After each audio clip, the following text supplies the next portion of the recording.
প্রতিশোধ নেওয়ার প্রয়োজন নেই, শুধু অপেক্ষা করো আর দেখো। প্রিয় বন্ধু, তোমাকে যে ঠকিয়েছে, তোমাকে যে কষ্ট দিয়েছে, তোমার সাথে যে বিশ্বাসঘাতকতা করেছে, তোমাকে যে তিল তিল করে ধ্বংস করে দিয়েছে, তোমাকে যে পথে বসিয়ে দিয়েছে, তোমার চোখের পানি যে ঝরিয়েছে, তোমার রাতের বেলার বালিশ ভেজানোর কারণ যে হয়েছে, তাকে তোমার বরদোয়া দিতে হবে না, তাকে তার ধ্বংস দেখতে হবে না।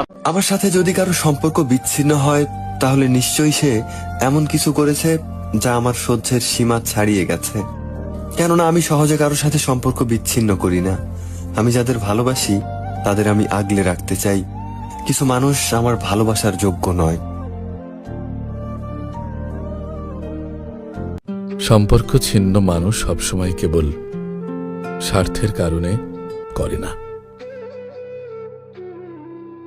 কখনো কখনো চরম অবহেলা, অসম্মান এবং গুরুত্বহীন হয়ে গেলে মানুষ আপাতত কারোর সাথে মিশতে চাই না।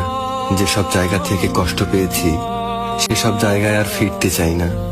কারো ভুল ধারণা ভাঙতে চাই না। যার যা ইচ্ছে ভাবুক আমাকে নিয়ে।